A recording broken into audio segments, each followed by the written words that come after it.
Hey everyone, this is Saloni Pandey and I welcome you all to Magnet Brains, the only channel where you get complete CBSE courses from kindergarten to class 12th, NTSC, Olympiad, सभी state boards के videos, Hindi medium, English medium और बहुत कुछ सभी book wise, chapter wise lectures और वो भी बिल्कुल फ्री ऑफ कॉस्ट, यानी कि 100% फ्री ऑनलाइन एजुकेशन और ये सब कुछ आपको बिल्कुल बिना किसी पेड सब्सक्रिप्शन के मिलता है, यानी कि ना कोई पेमेंट ना कोई पेड सब्सक्रिप्शन, सब कुछ बिल्कुल फ्री फ्री फ्री। ओके, सो आज के हमारे इस लेक्चर में हम पढ़ने जा रहे हैं आपके chapter number 4 that is change and development in rural society का फास्ट ट्रैक रिवीजन। चैप्टर जो है उसको हम कंप्लीट कर चुके हैं और साथ ही साथ में इस चैप्टर का एक बार कंप्लीट रिवीजन भी हम कर चुके हैं और साथ ही साथ में इसके एनसीईआरटी सॉल्यूशंस भी हम कर चुके हैं। Magnet brains test paper solution भी इस चैप्टर का हम कर चुके हैं, जिसमें हमने देखे थे कि किस तरह के ऑब्जेक्टिव एंड सब्जेक्टिव क्वेश्चंस इस पर्टिकुलर चैप्टर से आ सकते हैं। अब जो है हम करने जा रहे हैं फास्ट ट्रैक रिवीजन, यानी कि धुआंधार स्पीड से 2x की स्पीड से जो है फटाफट से सारे कंसेप्ट को रिकॉल कर लेंगे कि एग्जैक्टली आपने इस चैप्टर में क्या सारी चीजें पढ़ी हुई हैं। बिल्कुल भी डिटेल्स में नहीं जाएंगे, बिल्कुल भी टाइम वेस्ट नहीं करेंगे, जस्ट एक रिकॉल। मतलब ऐसा होता है ना कि एग्जाम्स के टाइम में आता सब कुछ है बट एक बार जो है रिकॉल हो जाता, टाइम नहीं मिला था, तो बहुत ही कम टाइम में फटाफट चैप्टर को क्या कर सकते हो, रिवाइज कर सकते हो। ओके, सो स्टार्ट करेंगे। सबसे पहले देखेंगे इस चैप्टर का एक ओवरव्यू कि बेसिकली आपने इस चैप्टर में क्या सारी चीजें पढ़ी हुई हैं। तो सबसे पहले Indian society primarily rural society, यानी कि इंडियन सोसाइटी जो कि स्टार्टिंग से ही एक रूरल सोसाइटी रही है, ये हमने एक चीज यहाँ पर डिस्कस करी।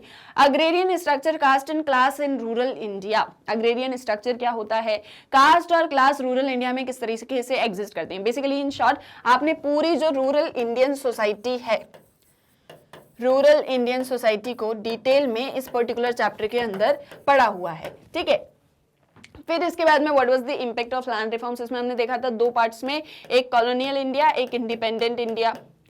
Then green revolution and its social consequences. Green revolution क्या होता है, उसके सोशल कॉन्सिक्वेंसेज क्या होते हैं। Transformations in rural society after independence. Independence के बाद में रूरल सोसाइटी में किस तरीके से ट्रांसफॉर्मेशंस होते हैं, ग्रीन रिवॉल्यूशन क्या होता है, कैसे होता है, उसके क्या कॉन्सिक्वेंसेज होते हैं, क्या इंपैक्ट्स होते हैं। सर्कुलेशन ऑफ लेबर, लेबर का सर्कुलेशन कैसे हो रहा है।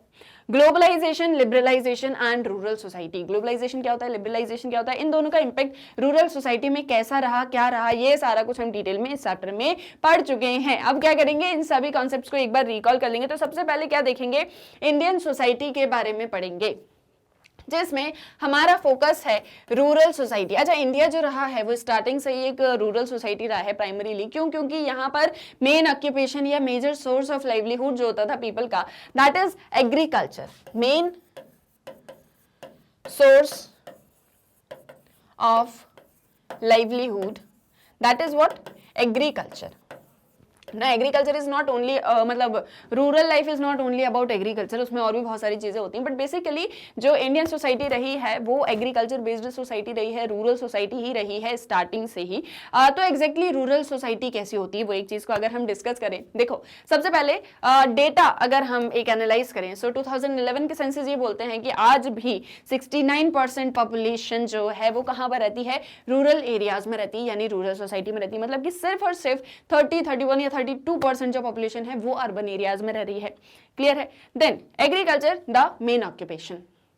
एग्रीकल्चर जो होती है वो मेन ऑक्यूपेशन होती है, मतलब कि around 90%, more than 90%, more than 90% people जो है वो ऑक्यूपेशन उनकी जो है वो एग्रीकल्चर में ही है, यानी कि जो है वो फार्म से रिलेटेड सारा काम करें, इधर कल्टीवेशन कर रहे हैं, प्रोडक्शन कर रहे हैं, distribution, consumption etcetera etcetera. Land important productive resource. Agricultural land जो होता है वो रूरल सोसाइटी में मोस्ट इंपॉर्टेंट होता है and most important productive resource भी होता है। सारा प्रोडक्शन जो है इसी के थ्रू हो रहा होता है। जैसे मैंने आपसे कहा कि 90% पीपल एग्रीकल्चर ही उनकी मेन ऑक्यूपेशन है और उसमें लैंड जो है वो एक बहुत ही इंपॉर्टेंट प्रोडक्टिव रिसोर्स है। जैसे मीन्स ऑफ प्रोडक्शन हमने पढ़े हुए हैं, जिसमें लैंड, लेबर, कैपिटल, ऑर्गेनाइजेशन, ये सारी चीजें आती हैं। तो उसमें रूरल सोसाइटी में जो लैंड है वो बहुत ज्यादा इंपॉर्टेंट है। लैंड सिर्फ और सिर्फ एक प्रोडक्टिव रिसोर्स ही नहीं है बल्कि एक फॉर्म ऑफ प्रॉपर्टी भी है। मतलब सिर्फ और सिर्फ एग्रीकल्चर लैंड ही सब कुछ नहीं है, बट वो एक प्रॉपर्टी भी है। उसके अलावा और भी चीजें होती हैं, like agriculture is the way of life. Rural society में एग्रीकल्चर जो है वो वे ऑफ लाइफ होता है पीपल का। इन शॉर्ट पर्सनलाइज्ड रिलेशनशिप्स होना, इनफॉर्मल रिलेशनशिप्स होना, सोशल स्ट्रक्चर का स्ट्रांग होना, सोशल इंस्टीट्यूशंस का बहुत स्ट्रांग होना, कास्ट सिस्टम्स वगैरह जो है वो बहुत ज़्यादा डोमिनेट होते हैं रूरल सोसाइटीज़ में। जो वे ऑफ लाइफ होती है पीपल की, मतलब ऐसा जो एक कहावत होती है ना, सादा जीवन उच्च विचार, कुछ इस टाइप के लोग होते हैं यहाँ पर।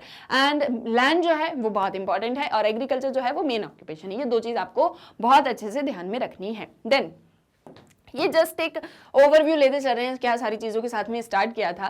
देन एग्रीकल्चर एंड कल्चर की अगर हम बात करें, एक कल्चर होता है, culture is also a way of life, और अभी मैंने आपसे कहा कि agriculture is also a way of life, तो दोनों के बीच में किस एक तरीके का कनेक्शन है वो अब हम समझेंगे। मैंने अभी आपसे क्या कहा थोड़ी देर पहले कि एग्रीकल्चर वे ऑफ लाइफ होती है पीपल की, तो कल्चर भी वे ऑफ लाइफ है। तब इन दोनों के बीच में क्या एक कनेक्शन है, सो देखने को मिलता है कि बहुत ही क्लोज कनेक्शन है।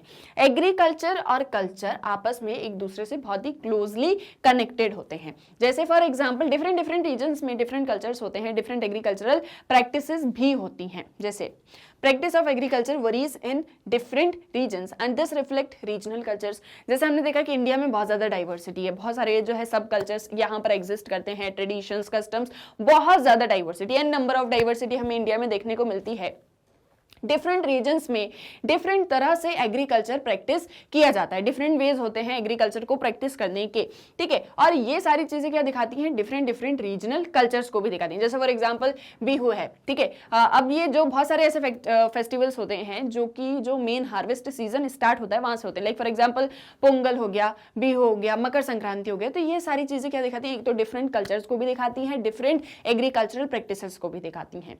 Then culture and social structure closely bound up. जो कल्चर होता है और जो रूरल सोसाइटी का एक जो पूरा स्ट्रक्चर होता है, like for example caste institutions हो गए, क्लास हो गया, फिर उसके बाद में किस तरीके की ऑक्यूपेशन होगी, रिलीजन, ये सारा जो सोशल स्ट्रक्चर है, इकोनॉमी है, पॉलिटी है, ये सब कल्चर से ही बहुत क्लोजली लिंक्ड अप होता है। मतलब जो रूरल सोसाइटीज होती हैं, जैसे फॉर एग्जाम्पल अगर इन शॉर्ट हम समझें तो जो अर्बन लाइफ है, जो अर्बन सोसाइटीज होती हैं, वहाँ पर इकोनॉमी प्रिविलेंट होती है, इकोनॉमी डोमिनेशन में होती है।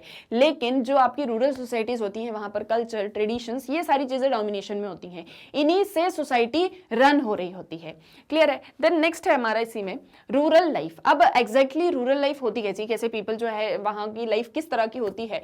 तो जैसे हमने पढ़ा कि एग्रीकल्चर जो होती है वो मेन ऑक्यूपेशन है, या फिर मेन सोर्स ऑफ लाइवलीहुड जो है that is agriculture. But rural life is not all about agriculture, उसमें और भी बहुत सारी चीजें होती हैं और भी बहुत ज्यादा डाइवर्सिटी ऑफ ऑक्यूपेशंस होती है। जैसे फॉर एग्जांपल ड्राई क्लीनर्स हैं, पॉटर्स हैं, गोल्ड स्मिथ्स हैं। तो इस तरह से आपको बहुत सारी ऑक्यूपेशंस यहाँ पर देखने को मिलेंगी। और ऐसा नहीं है कि सिर्फ और सिर्फ सारी ऑक्यूपेशंस एग्रीकल्चर में ही है, एग्रीकल्चर के बाहर भी पीपल एम्प्लॉयड हैं। Like for example non farm activities में, नॉन फार्म एक्टिविटीज में भी पीपल एम्प्लॉयड है। लाइक फॉर एग्जांपल कोई जो है पोस्टल एजुकेशन डिपार्टमेंट में काम कर रहा है, कोई आर्मी में काम कर रहा है, कोई फैक्ट्री वर्कर की तरह काम कर रहा है, रूरल से अर्बन माइग्रेट हो चुका है। तो कुछ इस तरीके से आपको नॉन फार्म एक्टिविटीज भी देखने को मिलेंगी, आपको डाइवर्सिटी ऑफ ऑक्यूपेशंस भी देखने को मिलेगी। ऐसा नहीं है कि जितने भी पीपल जो है विलेजेस में रह रहे हैं सब के सब फार्मर्स होंगे, ऐसा नहीं है।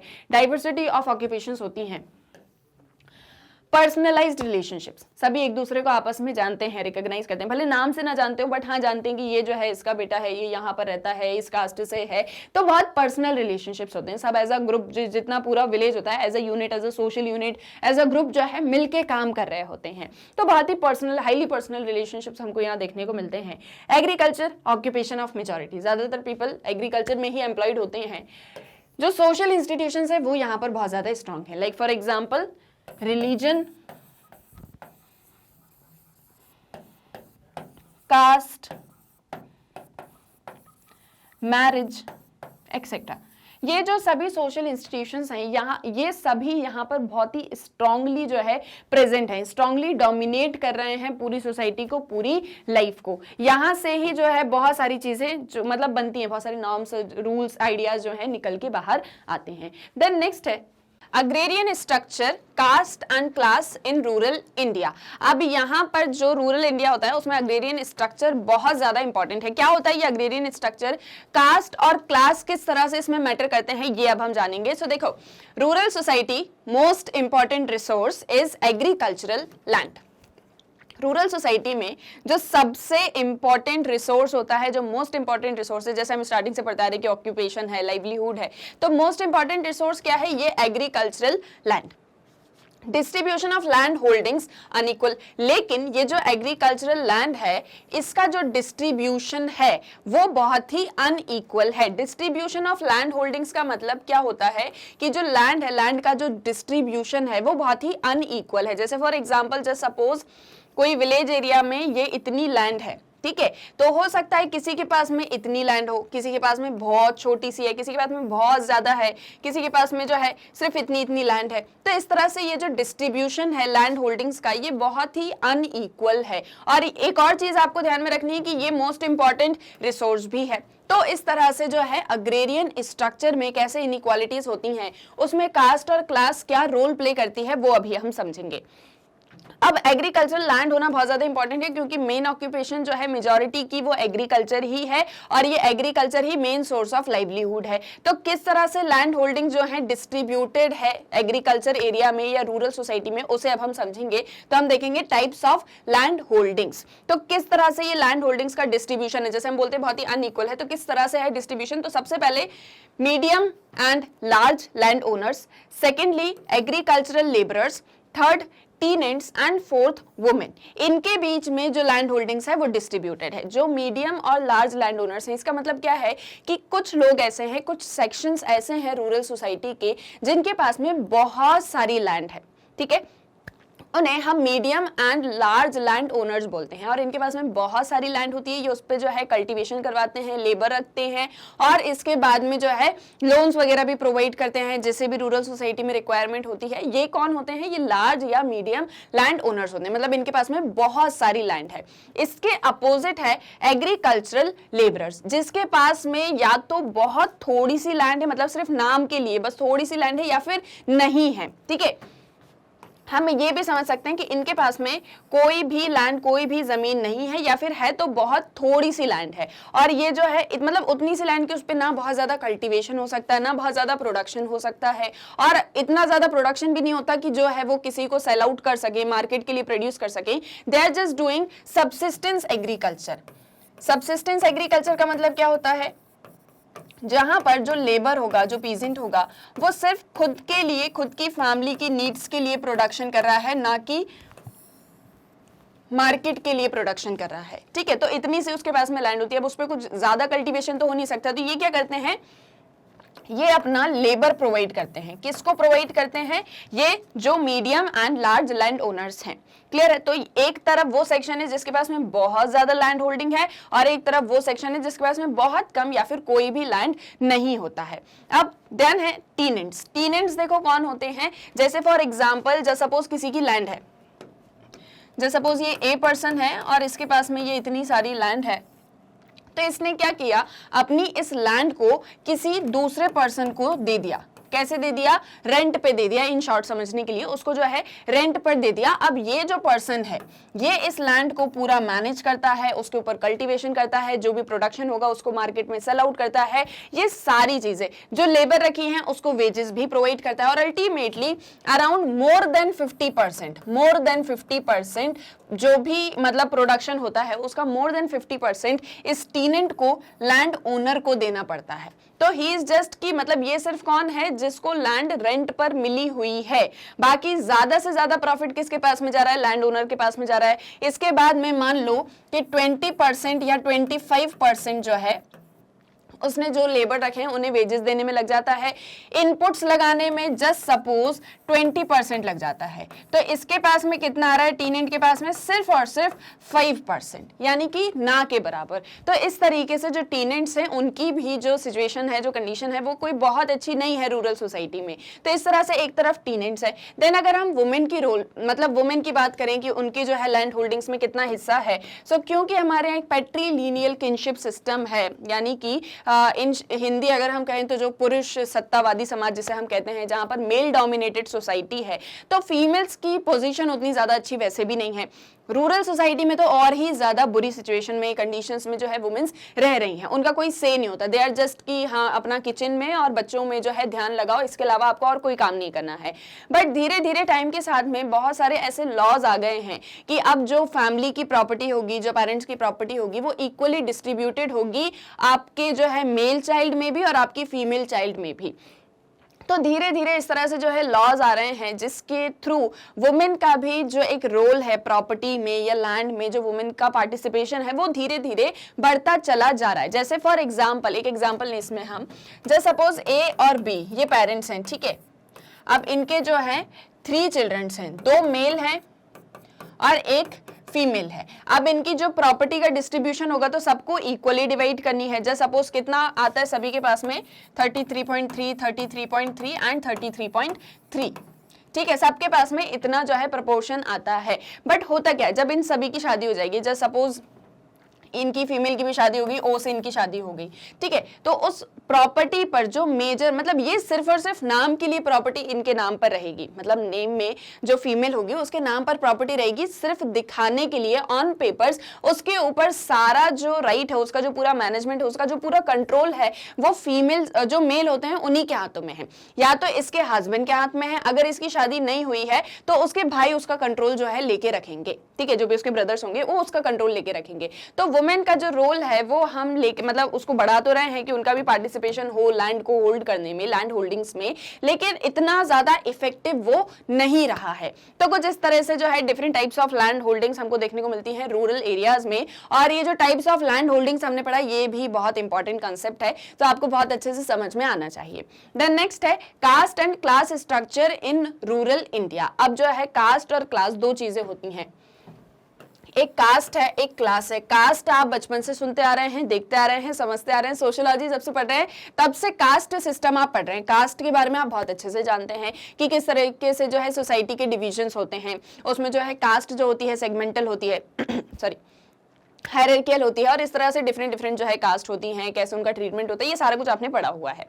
अब क्लास क्या होती है कि आप कौन सी क्लास, आप किस वर्ग जिसको हिंदी में कहा जाता है, कहां से आप बिलोंग करते हैं, नॉट दैट क्लास जो आपके स्कूल्स में होती है, बट इट्स लाइक कि अपर क्लास हो, मिडिल क्लास हो, पुअर क्लास हो, कुछ इस तरीके से आपकी वेल्थ इकोनॉमी के थ्रू आपकी क्लास जो होती है डिटरमाइन होती है, आप क्या वर्क करते हो उसके थ्रू आपकी क्लास जो है डिटरमाइन होती है। अब ये कास्ट और क्लास, इन दोनों के बीच में क्या एक रिलेशनशिप है रूरल इंडिया में, तो सबसे पहले बहुत ही कॉम्प्लेक्स रिलेशनशिप है। कैसी रिलेशनशिप है? कॉम्प्लेक्स रिलेशनशिप है। इसको कैसे समझोगे? हमने देखा है कि जो रूरल सोसाइटीज होती हैं, स्पेशली जो रूरल इंडिया है, वहां पर जो सोशल इंस्टीट्यूशंस हैं वो बड़े ही स्ट्रांग हैं, बहुत ही डोमिनेंट पोजीशन में है। क्यों? क्योंकि जो रूरल सोसाइटीज होती हैं उनके लिए इंटीग्रिटी बहुत ज्यादा इंपॉर्टेंट होती है। सोसाइटी में इंटीग्रेशन हो ये बहुत ज्यादा इंपॉर्टेंट होता है। अगर इंटीग्रेशन नहीं होगा तो उनकी सोसाइटी क्या हो जाएगी? डिसइंटीग्रेट हो जाएगी। डिसइंटीग्रेट हो जाएगी तो उनके जो अपने रूल्स होंगे, रेगुलेशंस होंगे, नॉर्म्स होंगे, वैल्यूज होंगे, बिलीव्स होंगे, वो एक दिन खत्म हो जाएगा। इन शॉर्ट उनका सोल खत्म हो जाएगा। तो वो हमेशा क्या चाहते हैं कि हमेशा ये जो यूनिटी है, ये जो इंटीग्रिटी है, ये बनी रहे। ठीक है, इसके लिए जो सोशल इंस्टीट्यूशंस होते हैं वो बहुत स्ट्रांग होते हैं। याद करिए, हमने जो है आपकी क्लास 11th में जब हमने इंट्रोड्यूसिंग वेस्टर्न सोशियोलॉजिस्ट पढ़ा हुआ था, तो हमने उसमें देखा कि किस तरीके से जो है एमाइल डर्कीम जो है वो सोशल सॉलिडारिटी के बारे में बताते हैं। एक मैकेनिकल सॉलिडारिटी वो बताते हैं, एक वो ऑर्गेनिक सॉलिडारिटी बताते हैं। तो मैकेनिकल सॉलिडारिटी में वो कैसे बताते हैं कि प्रिमिटिव सोसाइटीज होती थी, तो कैसी होती थी वो प्रिमिटिव सोसाइटीज ही जो आगे बढ़ती चली जा रही है, that is your rural India. ठीक है, तो यहाँ पर जो सोशल इंस्टीट्यूशंस हैं वो बहुत ही ज्यादा स्ट्रांग होते हैं, बहुत ही डोमिनेंट पोजीशन में होते हैं। और इन्हीं सोशल इंस्टीट्यूशंस के अंदर जो कास्ट इंस्टीट्यूशन है वो बहुत ज्यादा इंपॉर्टेंट है। आप ध्यान करिए, हमने जो है खाप पंचायत वगैरह के बारे में पढ़ा हुआ है कि कैसे अगर वहां पर कोई लड़की या कोई लड़का अपने कास्ट के बाहर जाकर शादी कर लेते हैं, मर्जी के बिना जो है पेरेंट्स की शादी कर लेते हैं, तो कैसे उन्हें हार्श पनिशमेंट्स दी जाती थी। धीरे धीरे इस खाप पंचायत के कंसेप्ट को खत्म करने की कोशिश करी गई, लेकिन अल्टीमेटली क्या होता है कि ये इंस्टीट्यूशंस बहुत ज्यादा स्ट्रांग होते हैं। अब दूसरी तरफ है क्लास। क्लास आपकी वेल्थ के थ्रू, आपकी इकोनॉमिक पोजीशन के थ्रू जो है देखी जाती है। जैसे आप बहुत वेल्दी हो, आप बहुत पुअर हो, आप बहुत जो है मतलब मिडिल क्लास में आते हो, इस तरीके से आपकी क्लासेस डिटरमाइन होती हैं। क्लास अपनी जगह ओके होती है for rural society, for rural people की हाँ ठीक है आप बहुत रिच हो दैट इज ओके, आप बहुत ही पुअर हो दैट इज ओके, मतलब वो अपनी अपनी जगह पर है। बट आप कौन सी कास्ट से बिलोंग करते हो, आपकी मैरिज जो है वो एंडोगेमस हुई है, आपने जो है सारे रूल्स नॉर्म्स को फॉलो किया है नहीं किया, ये सारी चीजें बहुत ज्यादा मैटर करती हैं। तो इसीलिए एक जो रिलेशनशिप है that is very complex between caste and class. Secondly, correspondence between as one moves down the hierarchy, दोनों के बीच में करस्पॉन्डेंस होता है। करस्पॉन्डेंस कैसा कि एक जो है मतलब as one move down the hierarchy, एक जो है ऊपर जाता है तो दूसरा जो है नीचे आ जाता है। कैसे? For example, Brahmins upper caste but not major land owners. अब अगर हम कास्ट और क्लास को देखें, इसी सेम चीज को देखो, दोबारा से समझो, एक तरफ कास्ट है और एक तरफ क्या है, क्लास है। ये आपकी कास्ट हो गई, ये आपकी क्लास हो गई। ब्राह्मण्स कौन सी क्लास से आते हैं, कौन सी कास्ट से आते हैं, अपर कास्ट से आते हैं, यानी कि कास्ट में उनकी जो पोजीशन है वो बहुत ही हाई पोजीशन पर है। कौन? ब्राह्मण्स को एक एग्जाम्पल हमने यहाँ पर लिया हुआ है।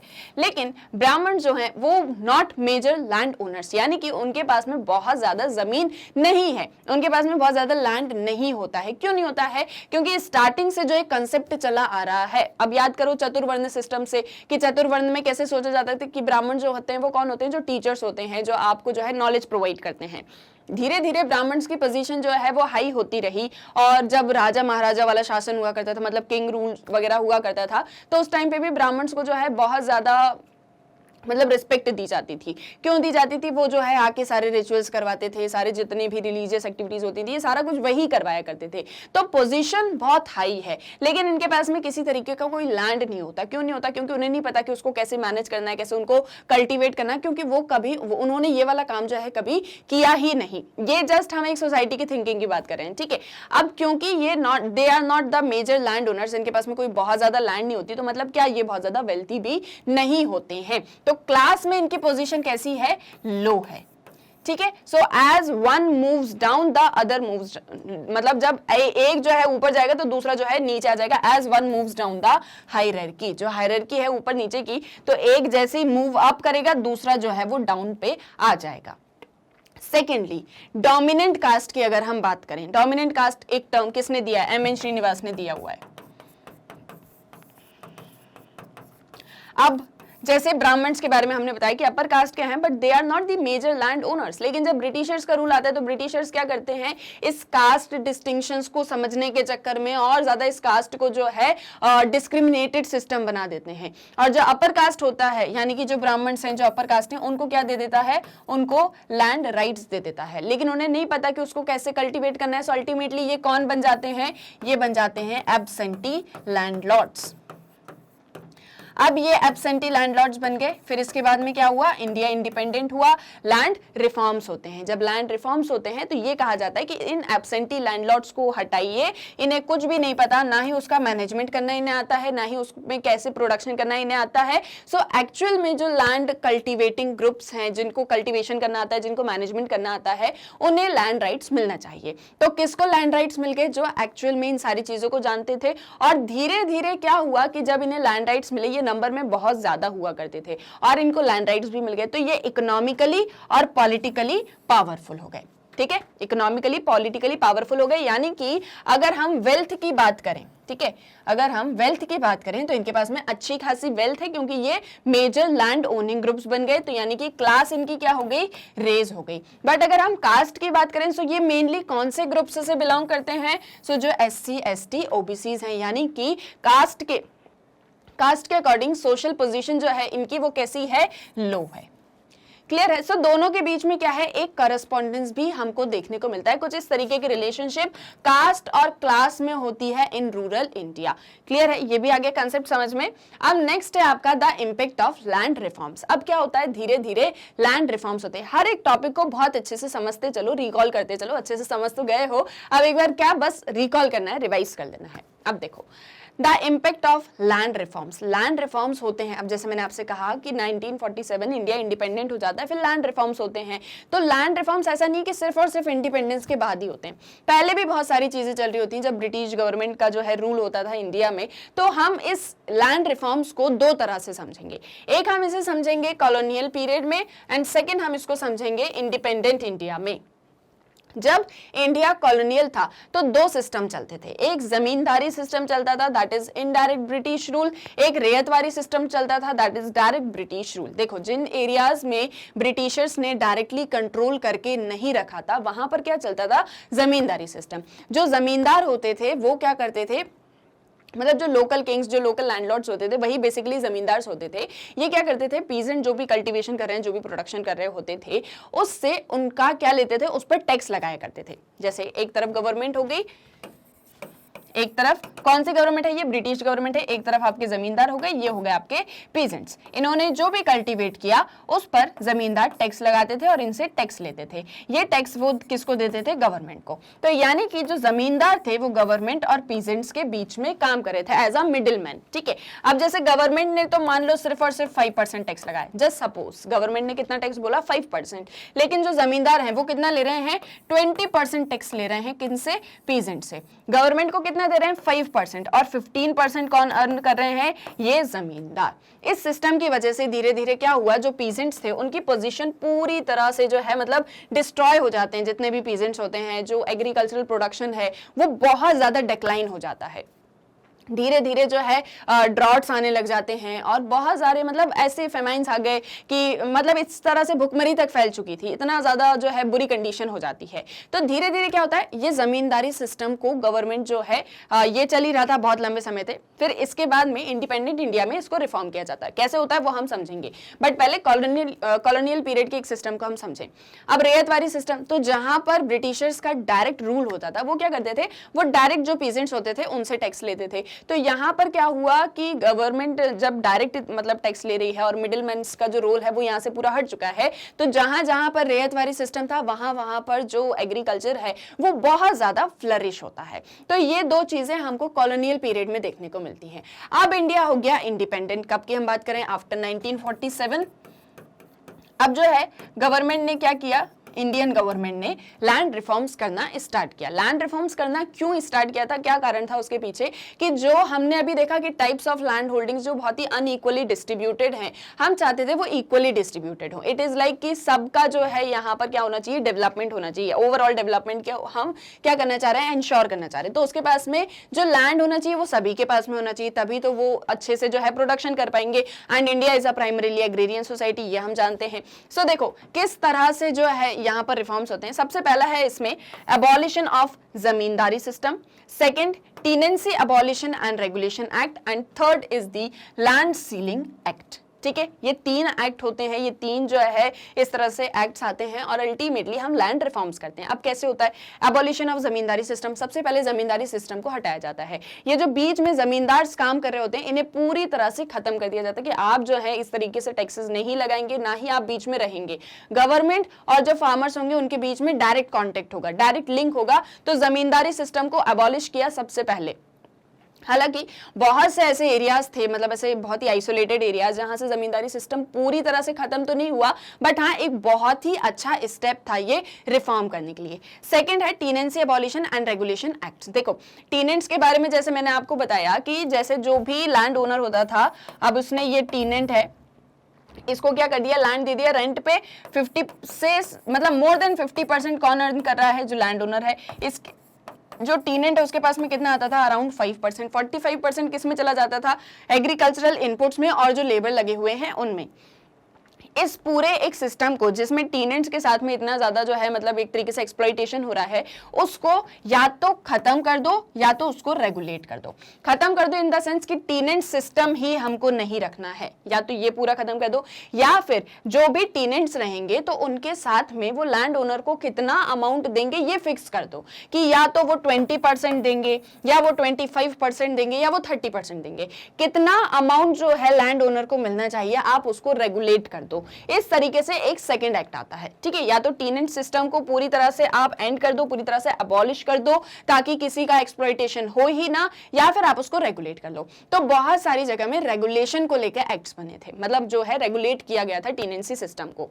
थर्ड है लैंड सीलिंग एक्ट, जिसमें क्या किया गया, एक अपर लिमिट सेट कर दी गई।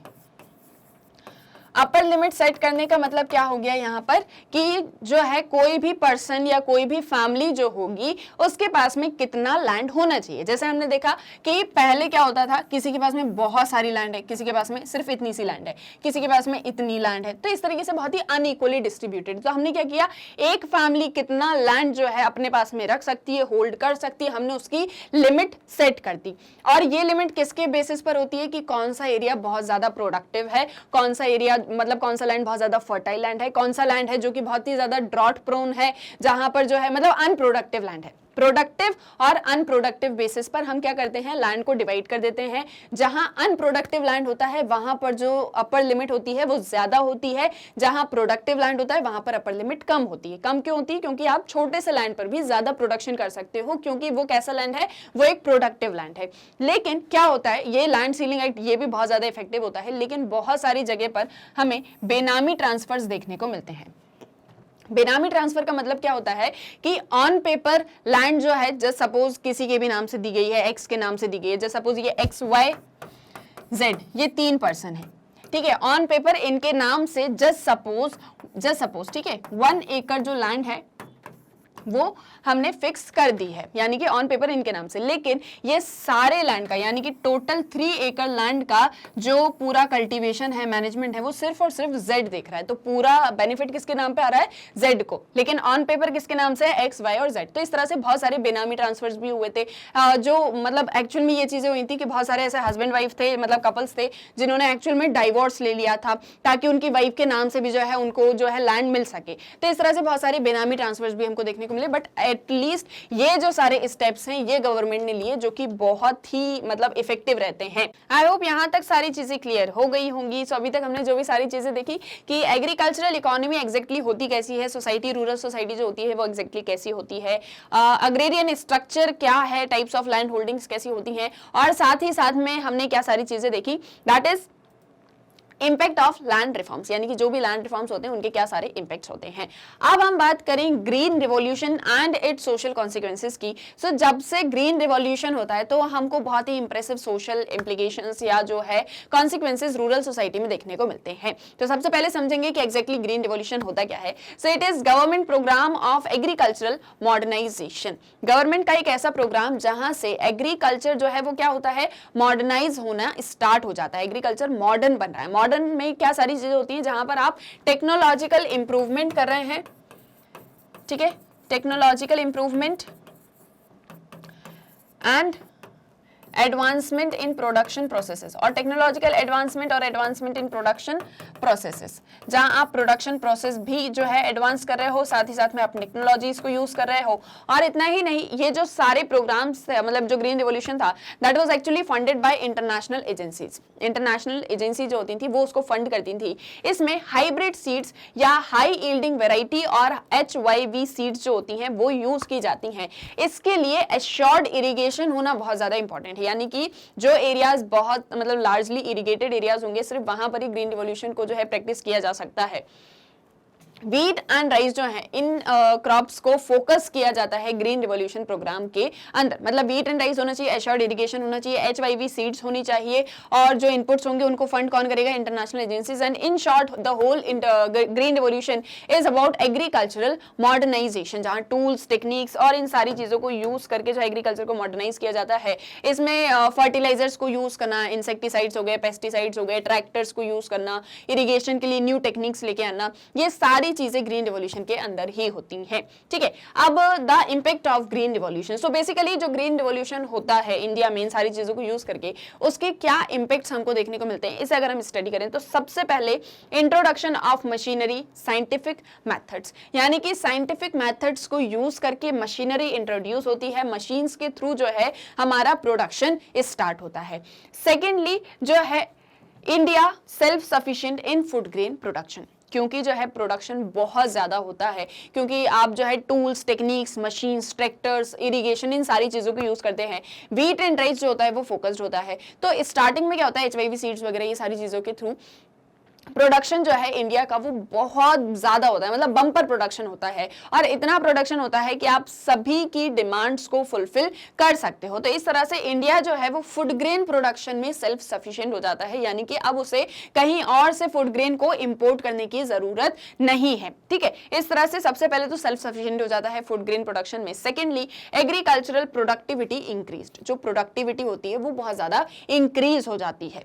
Thirdly, displacement of tenets. देखो हम यहाँ पर पॉजिटिव नेगेटिव सभी इंपैक्ट्स को डिस्कस करने वाले हैं ग्रीन रिवॉल्यूशन के। सभी जो है एक एक करके डिस्कस करेंगे। सबसे पहले मशीन्स का आना हो गया, सेल्फ जो है आप सफिशिएंट हो गए फूड ग्रेन प्रोडक्शन में।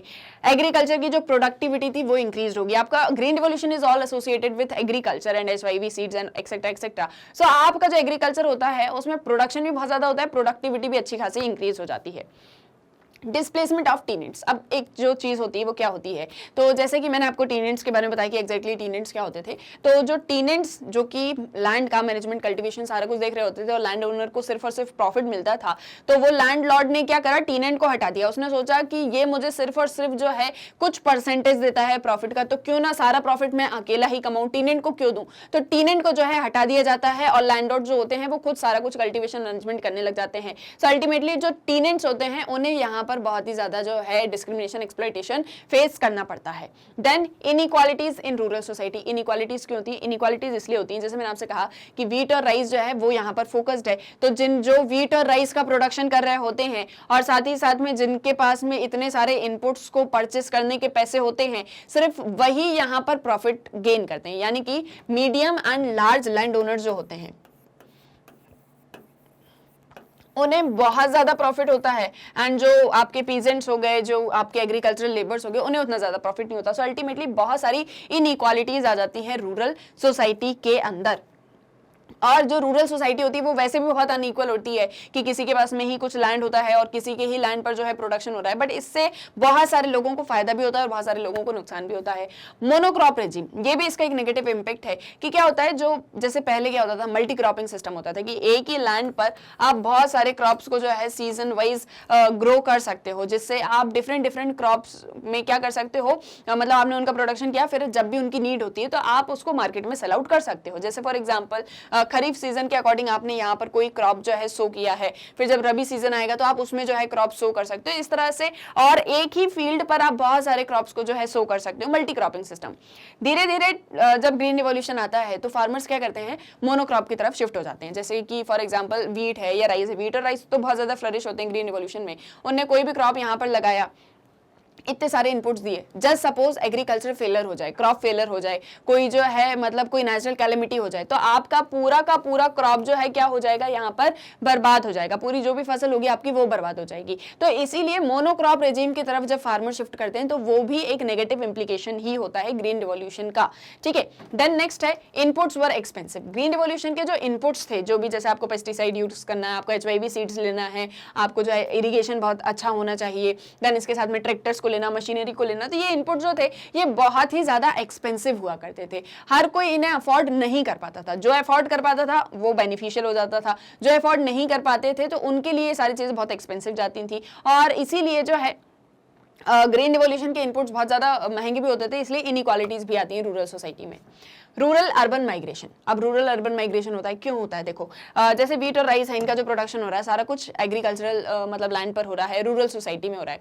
उसको सेल आउट करने के लिए जो आपके मतलब लैंडलॉर्ड्स वगैरह होते थे या जिनकी भी बहुत अच्छी बम्पर प्रोडक्शन होता था, वो मार्केट में उसको सेल आउट करने जाते थे, अर्बन एरियाज में सेल आउट करने जाते थे। धीरे धीरे जो मीडियम और लार्ज लैंड ओनर जिनने बहुत सारा प्रॉफिट कमाया ग्रीन रिवॉल्यूशन में, वो क्या करते हैं मतलब अपने बच्चों को अच्छी एजुकेशन देने के लिए, बहुत अच्छी फैसिलिटीज के लिए धीरे धीरे अर्बन एरियाज में शिफ्ट होना स्टार्ट कर देते हैं। इसकी वजह से क्या बनती है, एक अर्बन मिडिल क्लास इमर्ज हो जाती है। अर्बन मिडिल क्लास इमर्ज हो जाती है, जिनके पास में जो है मतलब फैसिलिटीज के लिए ये क्या करते हैं, रूरल एरिया से अर्बन एरियाज में माइग्रेट होना स्टार्ट कर देते हैं, रूरल एरिया को छोड़ देते हैं।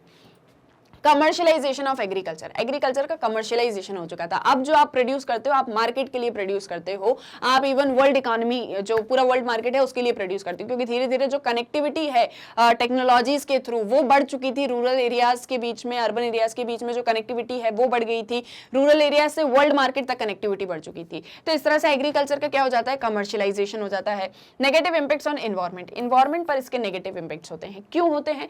जैसे HYV सीड्स को यूज करना, पेस्टिसाइड्स हैं, आपके फर्टिलाइजर्स हो गए, इंसेक्टिसाइड्स हो गए, तो इनमें क्या होता है, बहुत ज्यादा केमिकल होता था। और इन सारी चीजों के थ्रू क्या हुआ, जो एनवायरमेंट है, जो नेचर है, जो इकोलॉजी है, जो लैंड है, इन सारी चीजों पर नेगेटिव इंपैक्ट्स हमको देखने को मिले। वर्सनिंग ऑफ रीजनल इनइक्वालिटीज, जो रीजनल इनइक्वालिटीज थी वो और ज्यादा बढ़ गई। जैसे फॉर एग्जांपल जो नॉर्दर्न पार्ट्स हुआ करते थे, जहां पर बहुत प्रोडक्टिव लैंड होता था, जहां इरिगेशन फैसिलिटीज बहुत अच्छी थी, स्पेशली जो है यूपी, पंजाब, हरियाणा, ये वाला जो सारा रीजन था ये बहुत ज्यादा फ्लरिश होता है ग्रीन रिवॉल्यूशन की वजह से। लेकिन सदर्न पार्ट्स के कुछ रीजन हो गए, मिडिल इंडिया जो हो गया, यहाँ पर जो रीजन थे, मतलब बहुत से ऐसे रीजन थे जहां पर इतना ज्यादा ग्रीन रिवॉल्यूशन फ्लरिश नहीं हुआ। तो ये जो रीजनल इनइक्वालिटीज थी ये और ज्यादा बढ़ जाती हैं बिकॉज ऑफ ग्रीन रिवॉल्यूशन। तो ये इसके नेगेटिव और पॉजिटिव दोनों ही इंपैक्ट्स हमको देखने को मिलते हैं। मान लीजिए आपसे क्वेश्चन आ जाता है कि इंपैक्ट्स क्या थे ग्रीन रिवॉल्यूशन के, तो आप इसको बाइफरकेट करके भी बता सकते हो कि पॉजिटिव इंपैक्ट्स हैं तो पॉजिटिव कौन कौन से हैं, ये पॉजिटिव इंपैक्ट है, ये भी पॉजिटिव इंपैक्ट हो गया इसका, साथ ही साथ में ये पॉजिटिव इंपैक्ट हो गया, ये भी पॉजिटिव इंपैक्ट हो गया। बाकी जो हमको देखने को मिल रहे हैं वो कैसे हैं, वो नेगेटिव इंपैक्ट्स हो गए आपके ग्रीन रिवॉल्यूशन के। तो इस तरह से आप क्या कर सकते हो, बाइफरकेट करके भी मान लीजिए क्वेश्चन आ जाते हो तो आप उसको एक्सप्लेन कर सकते हो। देन नेक्स्ट है transformations in rural society after independence. I hope green revolution का कांसेप्ट समझ में आया कि एक्जैक्टली ग्रीन रिवॉल्यूशन क्या था, उसके क्या सारे इंपैक्ट जो है हमको देखने को मिलते हैं। इंपैक्ट्स याद रखोगे तो आगे जो भी हम अभी समझने वाले हैं, रिकॉल करने वाले हैं आपके चैप्टर से रिलेटेड, वो आपको अच्छे से समझ में आ जाएगा। ठीक है, तो ये सारे ग्रीन रिवॉल्यूशन के थ्रू जो है नेगेटिव पॉजिटिव इंपैक्ट्स होते हैं। हाँ, लेकिन एक पॉजिटिव पॉइंट इसका ये है कि सेल्फ सफिशिएंट हो जाते हैं हम फूड ग्रेन प्रोडक्शन में। और इसका एक नेगेटिव मेजर पॉइंट जो है तो वो ये है कि बहुत सारी जगह इनइक्वालिटीज आ जाती हैं। बहुत सारे ऐसे फार्मर्स हैं जो इन इनपुट्स को परचेस करने में क्या करते हैं, लोन ले लेते हैं लैंडलॉर्ड से, और बाद में उस लोन को रीपे भी नहीं कर पाते। सो अल्टीमेटली उनको जो है बॉन्डेड लेबर या बेगार की तरह जो है काम करना पड़ता था सालों साल तक। इस तरह से उसके नेगेटिव इंपैक्ट्स भी हैं। नेक्स्ट, इंडिपेंडेंस के बाद में रूरल सोसाइटी जो है उसमें किस तरह के ट्रांसफॉर्मेशंस हमको देखने को मिलते हैं। अभी तक हमने देखा कि कॉलोनियल टाइम पीरियड में कैसे हमारी रूरल सोसाइटी हुआ करती थी, क्या सारी चीजें जो है वहां पर वर्क करती थी, क्या नहीं करती थी। अब जब हम इंडिपेंडेंट हो गए तो ट्रांसफॉर्मेशंस किस तरह के आए, जैसे ग्रीन रिवॉल्यूशन हमने देखा तो वो भी आफ्टर इंडिपेंडेंस ही हो गया आपके। अब रूरल सोसाइटी में और भी क्या ट्रांसफॉर्मेशन थे, तो सबसे पहले farmers linked to the world market.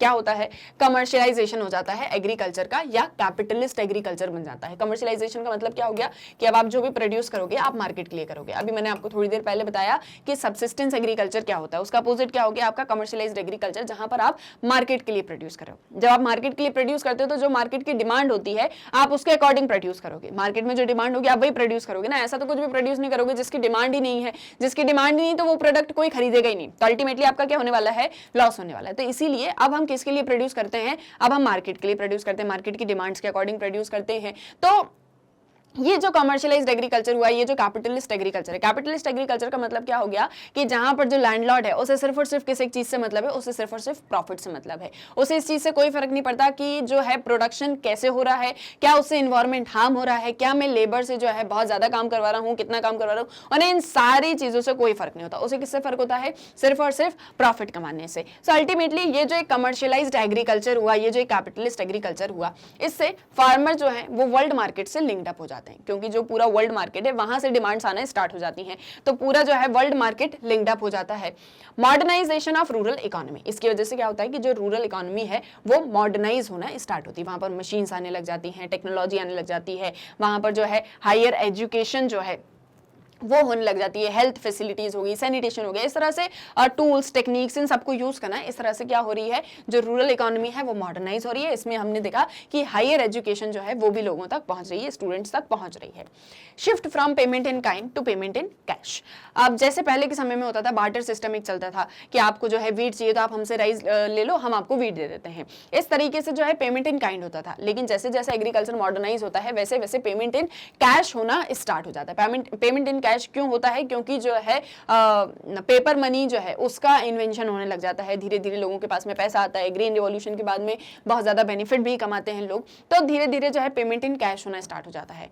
Relationship between landlord and agriculture worker shifted from patronage to exploitation, but इसका एक और नेगेटिव इंपैक्ट कि जो लैंडलॉर्ड है और जो एग्रीकल्चरल वर्कर है, इन दोनों के बीच का जो एक रिलेशनशिप है वो पेट्रोनेज से एक्सप्लॉइटेशन की तरफ आ जाता है। मतलब पहले क्या था कि सब जो है आपस में मिल बांट के काम कर रहे हैं, लैंडलॉर्ड जो है वो लेबर्स को बहुत अच्छे से रख रहा है, उन्हें किसी चीज की नीड है तो वो भी प्रोवाइड कर रहा है, लेकिन धीरे धीरे ये जो रिलेशनशिप है ये एक्सप्लॉइटेशन की तरफ आगे बढ़ गया। एक्सप्लॉइटेशन का मतलब क्या कि आप जो है वर्कर से बहुत ज्यादा काम करवा रहे हो और जो है बहुत वर्स्ट वर्किंग कंडीशंस में काम कर रहे हैं, वो लोग घंटों तक काम कर रहे हैं, तो ये जो एक रिलेशनशिप है ये धीरे धीरे वॉर्सन स्टार्ट हो जाता है।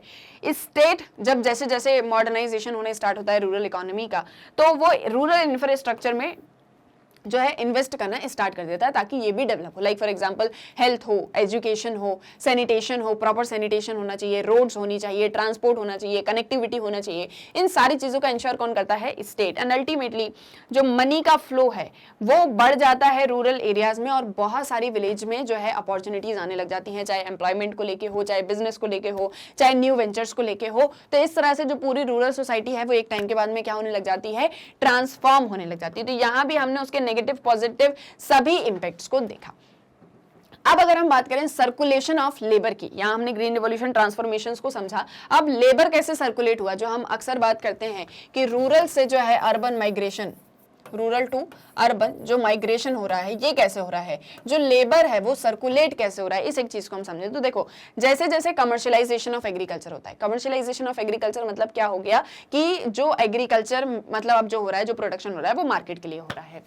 माइग्रेंट एग्रीकल्चर लेबर की डिमांड यहाँ से आने लग जाती है। अब जब ज्यादा प्रोडक्शन करना है, मार्केट के लिए प्रोडक्शन करना है, तो बहुत ज्यादा लेबर हमको चाहिए, ठीक है, तो बहुत ज्यादा लेबर हमको चाहिए और जिनके पास में काम नहीं है, एक तो हो गए आपके जो लार्ज लैंड ओनर्स हैं जिनके पास में बहुत सारा लैंड है, इन्हें किसकी जरूरत है? इन्हें लेबर की जरूरत है। लेकिन जिनके पास में कोई लैंड नहीं है, यानी कि जिसके पास में कोई लैंड नहीं है, जो एग्रीकल्चरल लेबर्स हैं, उन्हें किस एक चीज की जरूरत है? उन्हें काम की जरूरत है, वर्क की जरूरत है, जॉब की जरूरत है। तो क्या होता है कि जो लेबर है वो किसके पास जाएगा? लैंड ओनर के पास में। लैंड ओनर को किसकी जरूरत है? लेबर की जरूरत है। तो इस तरीके से लेबर की डिमांड जो है वो बढ़ने लग जाती है। Seasonal demand for agricultural labour, seasonal demand होती है मतलब कि जिस सीजन में जो है बहुत ज्यादा, मतलब जिस भी सीजन में जो भी प्रोडक्शन हो रहा है उसके अकॉर्डिंग लेबर की रिक्वायरमेंट होती है। Wealthy farmers employ migrant workers rather than local. अब क्या एक चीज होती है जो वर्कर्स की रिक्वायरमेंट है, जैसे कोई लैंडलॉर्ड है, ये लैंडलॉर्ड कहाँ का है? जस्ट सपोज ये मुंबई का लैंडलॉर्ड है, ठीक है, तो मुंबई के जो लोकल लेबर्स होंगे ये उन्हें एम्प्लॉय नहीं करेगा, ये किसे एम्प्लॉय करेगा? जो दिल्ली से आए होंगे, जो दिल्ली से क्या बोलते हैं, जो दिल्ली से लेबर हैं जो माइग्रेट होके मुंबई में आए हैं, ये उन्हें एम्प्लॉय करेगा अपनी फील्ड पे और उनसे काम करवाएगा। अब ऐसा क्यों करवाएगा? ऐसा इसलिए करवाएगा क्योंकि उसे पता है कि जो मुंबई के लैंडलॉर्ड, जो मुंबई के लेबर हैं, उन्हें पता है कि मुंबई में लेबर के वेजेस कितने चल रहे हैं, लेकिन जो दिल्ली का लेबर है उसे नहीं पता कि मुंबई में वेज रेट कितना चल रहा है। तो वो क्या करेंगे, जो लैंडलॉर्ड होगा वो दिल्ली के लेबर को कम पैसे देके ज्यादा काम करवा लेगा, लेकिन वो ऐसा मुंबई के लेबर से नहीं करवा सकता क्योंकि मुंबई के लेबर को पता है कि वेज रेट क्या चल रहा है, ठीक है। तो मोस्टली जो लैंडलॉर्ड्स होते थे वो किसे प्रेफर करते थे? जो बाहर से, यानी कि जो माइग्रेंट लेबर्स आए हैं उन्हें प्रेफर करते थे, ना कि लोकल को। तो ऐसा क्या होता था कि जो मुंबई के लेबर हैं वो कहीं और जाके काम कर रहे हैं, जो दिल्ली के लेबर हैं वो कहीं और जाके काम कर रहे हैं। इस तरीके से सभी जो है माइग्रेट हो रहे थे, कोई भी अपने स्टेट में, अपनी जो लोकल एरिया है उसमें काम नहीं कर रहा था क्योंकि वहां उन्हें काम नहीं मिल रहा था। तो इस तरीके से जो लैंडलॉर्ड्स होते थे वो किसको एम्प्लॉय करते थे? माइग्रेंट लेबर्स को, वर्कर्स को। तो लार्ज स्केल सर्कुलेशन हो रहा था लेबर का, बहुत बड़ी स्केल पे जो है लेबर का सर्कुलेशन हो रहा है। लेबर एक जगह से दूसरी जगह जा रहा है, रूरल एरियाज को छोड़ के अर्बन एरियाज में आ रहा है। तो अब जो रूरल एरियाज में उसकी जो फैमिली है, जो उसका एक पूरा फैमिली बैकग्राउंड है, उसे कौन मैनेज करेगा? उसे मैनेज करेंगी जो उनकी वाइफ होंगी, जो उनके घर पे फीमेल्स होंगी। इस तरह से धीरे धीरे जब फीमेल्स ने जो है एग्रीकल्चर की तरफ ध्यान देना स्टार्ट किया, क्योंकि जो है यहाँ से लेबर तो माइग्रेट कर गए दूसरी जगह पर जहां पर उन्हें ज्यादा पैसा मिलेगा, जहां उन्हें ज्यादा काम मिलेगा, जहां से वो अपनी सब्सिस्टेंस चला पाएंगे। तो इस तरीके से जो लेबर फोर्स है उसका फेमिनाइजेशन हो जाता है। जो घर की फीमेल्स होती हैं वो अब जो है, जो रूरल एरियाज को छोड़ के मेन चले जाते हैं, उसका ध्यान रखने लग जाती हैं। हालांकि इनकी भी पोजीशन उतनी ज्यादा अच्छी नहीं है, जैसे कि मैंने आपसे कहा कि एक्सेप्ट नहीं किया जाता है फीमेल्स को रूरल सोसाइटी में। अब अगर हम एट प्रेजेंट भी देखें तो जहां भी फीमेल्स काम कर रही हैं उनके साथ में बहुत ज्यादा इनइक्वालिटीज होती हैं, like it's not equal pay for equal work, ये सारी चीजें भी होती हैं कि इक्वल वर्क के लिए इक्वल पे नहीं किया जाता है। तो ये सारी प्रॉब्लम जो है इसमें देखने को मिलती हैं। बट कमर्शियलाइजेशन के बेसिकली होने से क्या होता है कि जो एग्रीकल्चर है उसमें हमको बहुत ज्यादा सर्कुलेशन ऑफ लेबर देखने को मिलता है। देन है आपके इस चैप्टर का last topic, that is globalisation, liberalisation and rural society. अब जब ग्लोबलाइजेशन हुआ, लिबरलाइजेशन हुआ, तब रूरल सोसाइटी में किस तरह के चेंजेस हमको देखने को मिलते हैं। तो ये हम कब की बात कर रहे हैं, ग्लोबलाइजेशन, लिबरलाइजेशन और प्राइवेटाइजेशन। एलपीजी कब अडॉप्ट करता है इंडिया, 1991 से। ठीक है, तो आफ्टर 1991 क्या सारी चीजें होती हैं वो हम समझेंगे। सो ग्लोबलाइजेशन यानी कि ओपन वर्ल्ड मार्केट। ग्लोबलाइजेशन का मतलब क्या होता है कि पूरा वर्ल्ड जो है वो एक सिंगल मार्केट बन चुका है। ये हो गया ग्लोबलाइजेशन का मतलब। लिबरलाइजेशन का मतलब क्या हो गया, free trade, in short, in very short. ठीक है, तो ये ग्लोबलाइजेशन और ये लिबरलाइजेशन, ये पॉलिसीज कौन अडॉप्ट करती है, गवर्नमेंट। और ये पी का मतलब क्या है यहाँ पर, प्राइवेटाइजेशन। ठीक है, ये बेसिकली ये सारी चीजें, यहाँ हम लिबरलाइजेशन और ग्लोबलाइजेशन को डिस्कस करने वाले हैं। So this policy entails participation in WTO। जब आप ग्लोबलाइजेशन, लिबरलाइजेशन को अडॉप्ट करते हो तो किस एक चीज की रिक्वायरमेंट होती है कि आप WTO में पार्टिसिपेट करो। WTO का मतलब क्या हो गया यहाँ पर, वर्ल्ड ट्रेड ऑर्गेनाइजेशन। आपको वर्ल्ड ट्रेड ऑर्गेनाइजेशन में जो है पार्टिसिपेट करना है। इस पार्टिसिपेशन के थ्रू क्या होगा, more free international trading system. ज्यादा से ज्यादा जो इंटरनेशनल ट्रेडिंग सिस्टम है वो फ्री हो जाएगा, यानी कि उसमें जो है रिस्ट्रिक्शंस नहीं होंगे। रिस्ट्रिक्शंस क्या हो जाएंगे, खत्म हो जाएंगे। जो गवर्नमेंट का इंटरवेंशन है वो कम हो जाएगा। आप फ्रीली मार्केट में, पूरे इंटरनेशनल मार्केट में ट्रेड कर सकते हो। आपके ऊपर ज्यादा रिस्ट्रिक्शंस नहीं होंगे, ज्यादा टैक्सेस वगैरह नहीं होंगे। Opening up Indian markets to imports. अब जो इंडियन मार्केट्स हैं वो भी इंपोर्ट कर सकते हैं। क्लियर है। अब देखो कैसे ये सारी चीजें होती हैं, मतलब ग्लोबलाइजेशन, लिबरलाइजेशन, एक तो पूरा इंटरनेशनल ट्रेडिंग सिस्टम जो है वो ज्यादा फ्री हो चुका है, इंडियन मार्केट भी ओपन हो चुके हैं। अब वो भी इंपोर्ट करेंगे, दूसरी कंट्री से अपनी कंट्री में मंगाएंगे, अपनी कंट्री से दूसरी कंट्रीज में जो है सेल आउट करेंगे। एक्सपोर्ट इंपोर्ट जो है वो बढ़ जाएगा। दोनों चीजों से क्या होता है exactly, Indian farmers exposed to global market. जो इंडियन फार्मर्स होते हैं, जो रूरल सोसाइटी होती है उसमें जो फार्मर्स होते हैं वो जो ग्लोबल मार्केट है उससे एक्सपोज हो जाते हैं। एक्सपोज होने का मतलब क्या है यहाँ पर कि वो जो ग्लोबल मार्केट है उसके साथ में कनेक्ट हो जाते हैं। अब जो वो अपनी रूरल सोसाइटी में प्रोड्यूस कर रहे हैं वो उसको पूरे ग्लोबल मार्केट में क्या कर सकते हैं, सेल आउट कर सकते हैं। Indian removes import substitution policies. जो इंडिया है, इंडियन गवर्नमेंट जो है वो क्या करती है, जो इंपोर्ट सब्सटीट्यूशन पॉलिसीज हैं उसको रिमूव कर लेती है। इंपोर्ट सब्सटीट्यूशन पॉलिसीज का मतलब क्या होता है कि पहले इंडिया ये बोलता था कि आपको जो भी चीजों की रिक्वायरमेंट लगती है कि हमारी कंट्री में हम उसको नहीं बना सकते और हमको उसे दूसरी कंट्री से जो है अपनी कंट्री में इंपोर्ट करना है, मंगाना है, परचेस करना है, क्यों ना हम उसे खुद अपनी कंट्री में प्रोड्यूस करें। तो गवर्नमेंट ने क्या किया था, इंपोर्ट सब्सटीट्यूशन पॉलिसीज की। जस्ट सपोज कोई एक्स प्रोडक्ट है, आपको लगता है कि हम इसको इंडिया में नहीं बना सकते और हमको इसको ब्रिटेन से इंपोर्ट करने की जरूरत है, तो गवर्नमेंट ये बोलती थी कि आप इसको ब्रिटेन से इंपोर्ट करें, उससे ज्यादा बेटर है कि आप इसको इंडिया में ही प्रोड्यूस कर लें। तो ये इंपोर्ट सब्सटीट्यूशन पॉलिसीज पहले हुआ करती थी, लेकिन धीरे धीरे गवर्नमेंट ने जब लिबरलाइजेशन और ग्लोबलाइजेशन अडॉप्ट किया तो उन्होंने इस इंपोर्ट सब्सटीट्यूशन पॉलिसीज को क्या कर दिया था, खत्म कर दिया था। ग्लोबलाइजेशन ऑफ एग्रीकल्चर, एग्रीकल्चर का ग्लोबलाइजेशन हो जाता है, मतलब कि अब आप अपने प्रोडक्ट्स पूरे वर्ल्ड मार्केट में जाके सेल आउट कर सकते हो। कॉन्ट्रैक्ट फार्मिंग यहां से स्टार्ट होती है। कॉन्ट्रैक्ट फार्मिंग कैसे स्टार्ट होती है कि जब पूरा ग्लोबलाइजेशन हो गया एग्रीकल्चर का, अब जो है आप वर्ल्ड के लिए प्रोड्यूस करो, आप वर्ल्ड मार्केट के लिए प्रोड्यूस करो, मार्केट के लिए प्रोड्यूस करो, कमर्शियलाइजेशन हो चुका है, तो कॉन्ट्रैक्ट फार्मिंग स्टार्ट होती है। कॉन्ट्रैक्ट फार्मिंग में क्या होता है, बड़ी बड़ी जो कंपनीज होती हैं वो फार्मर्स को कॉन्ट्रैक्ट दे देती हैं। जैसे फॉर एग्जांपल लेस कंपनी है तो उसने जो है फार्मर को कॉन्ट्रैक्ट दे दिया कि आप हमारे लिए पोटैटोज ग्रो करके दोगे। ठीक है, आप हमको क्या करके दोगे, पोटैटोज का प्रोडक्शन करके दोगे। आप जो प्रोडक्शन करके दोगे हम वो पूरा आपका जितना भी प्रोड्यूस होगा वो हम खरीद लेंगे और हम इतने रेट पर खरीदेंगे। जस्ट सपोज फॉर एग्जाम्पल हम आपसे 10 रुपीज पर केजी पर पोटैटो लेंगे, तो आप जितना भी आपका प्रोडक्शन होगा वो पूरा हम खरीद लेंगे 10 रुपीज पर केजी पर, और उसके लिए इनपुट्स भी और जितनी भी सारी चीजें, वर्किंग कैपिटल वगैरह तक प्रोवाइड कौन करती थी, कंपनी प्रोवाइड करती थी। तो इस तरह से कॉन्ट्रैक्ट फार्मिंग का सिस्टम जो है वो स्टार्ट हो जाता है। लेकिन धीरे धीरे क्या होता है, ये कॉन्ट्रैक्ट फार्मिंग के बहुत सारे रिपरक्यूशंस हमको देखने को मिलते हैं। लाइक फॉर एग्जांपल मान लो कि क्रॉप फेल हो जाता है तो कंपनी क्या कर देती है, वो डिनाई कर देती कि नहीं अब हम आपसे नहीं खरीदेंगे। तो इस तरीके से जो फार्मर है वो पूरा लॉस में चला जाता है। मान लो कि जो पोटैटोज ग्रो हो रहे हैं वो क्या हो गए कि वो पूरा जो क्रॉप है वो फेल हो गया। मान लो कोई जो है अनसर्टेनिटी हो गई, कोई नेचुरल कैलेमिटी हो गई और उसका जितना भी प्रोड्यूस था वो पूरा बर्बाद हो गया, उसकी पूरी फसल बर्बाद हो गई, तो कंपनी अब तो आपसे कोई भी चीज ना खरीदेगी, ना ही आपको किसी तरीके का कोई पैसा देगी। साथ ही साथ में जैसा हमने देखा कि मोनोक्रॉप रेजिम जो है वो स्टार्ट हो जाती है। अब जो फार्मर्स हैं वो मार्केट के लिए प्रोड्यूस कर रहे हैं, वो अपनी कंट्री में अपने डिमांड्स के लिए नहीं, वो वर्ल्ड मार्केट की डिमांड्स के लिए जो है प्रोडक्शन कर रहे हैं, तो उसके हमको नेगेटिव इंपैक्ट्स भी देखने को मिलते हैं।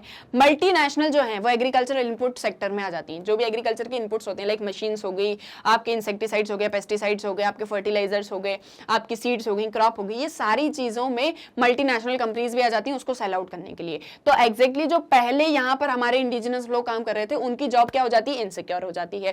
तो ऐसे बहुत सारी चीजें हमको देखने को मिलती हैं, बहुत सारे नेगेटिव इंपैक्ट्स भी हमको उसके देखने को मिलते हैं, जैसे ग्रीन रिवॉल्यूशन के भी और साथ ही साथ में ग्लोबलाइजेशन लिबरलाइजेशन के भी, कि कुछ फार्मर्स बहुत बेनिफिटेड हैं, कुछ फार्मर्स के पास में कुछ भी नहीं है, किसी का क्रॉप फेल हो गया, किसी के साथ में जो है मतलब नेचुरल कैलेमिटी हो गई, इसके साथ में किसी ने लोन लिया था वो उस लोन को रीपे नहीं कर पा रहे हैं। तो कुछ फार्मर्स बहुत ज्यादा बेनिफिट कमाते हैं, कुछ फार्मर्स जिनके पास में कुछ भी नहीं होता, और जिनके पास में कुछ भी नहीं होता तो ऐसे सारे फार्मर्स में मतलब आप अभी स्टैटिस्टिक्स उठा के देखेंगे, न्यूज़पेपर्स वगैरह में पढ़ेंगे तो आपको फार्मर्स सुसाइड के केसेस बहुत ज्यादा देखने को मिलते हैं। अब फार्मर सुसाइड देखने को एक साइकोलॉजिकल फिनोमेना है कि उन्होंने अपनी प्रॉब्लम्स की वजह से सुसाइड किया, that is his personal issue, but जब आप फार्मर सुसाइड को एनालाइज करोगे तो आपको मोर देन एवरेज जो है क्या देखने को मिलेगा कि ये सारी चीजें सोशल कॉजेस की वजह से हुई, क्योंकि वो फार्मर्स को बहुत ज्यादा बेनिफिट नहीं हो पाया, गवर्नमेंट ने उनके लिए कोई प्लान्स पॉलिसीज नहीं बनाई जिनको जो है इतना ज्यादा लॉस हो रहा था।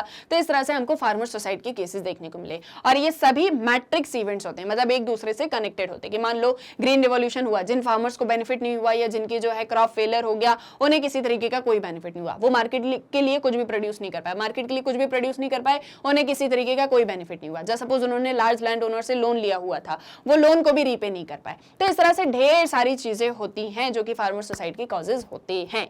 क्लियर है? आए यहां तक समझ में? आई होप कोई भी डाउट नहीं होगा। सो इस तरीके से हमने हमारा चैप्टर कंप्लीट कर लिया है, कंप्लीट चैप्टर रिवीजन भी हम कर चुके हैं, और आपके सभी कॉन्सेप्ट्स को एक बार बहुत अच्छे से रिकॉल करने के लिए हम फास्ट ट्रैक रिवीजन भी कर चुके हैं इस चैप्टर का, and that is also complete. I hope कोई भी डाउट नहीं होगा। स्टिल कोई भी डाउट होता है तो आप कमेंट सेक्शन में पूछ सकते हो। और एक और चीज, आप जो है अपने फ्रेंड्स को, अपने रिलेटिव्स को बताइए कि मैग्नेट ब्रेन्स का जो है हिंदी मीडियम चैनल भी स्टार्ट हो चुका है। ठीक है, यहाँ पर आपको सभी सब्जेक्ट्स के सभी जो है टॉपिक्स की क्लास वाइज, लेक्चर वाइज जो है हिंदी मीडियम में वीडियोस मिल जाएंगे। That is magnet brains Hindi channel का नाम है। इसको सब्सक्राइब करिए, अपने फ्रेंड्स के साथ में शेयर करिए, एंड कोई भी डाउट हो तो कमेंट सेक्शन में पूछिए। इसी के साथ में आपकी सुविधा के लिए, आपको कोई भी प्रॉब्लम ना हो इसी चीज के लिए, जो मैग्नेट ब्रेन्स की वेबसाइट है दैट इज www.magnetbrains.com, और साथ ही साथ में मैग्नेट ब्रेन्स की ऐप जो आप प्ले स्टोर से डाउनलोड कर सकते हो, उस पर आपको सभी video sequence wise, class wise, chapter wise जो है बुक वाइज मिल जाएंगे। कोई भी प्रॉब्लम नहीं होगी, तो इजीली अपनी पढ़ाई करिए। एंड अगर आपको वीडियोस पसंद आया है तो लाइक करिए, शेयर करिए, और चैनल को सब्सक्राइब करना मत भूलिएगा। हम मिलेंगे हमारे नेक्स्ट वीडियो लेक्चर में। Thank you very much.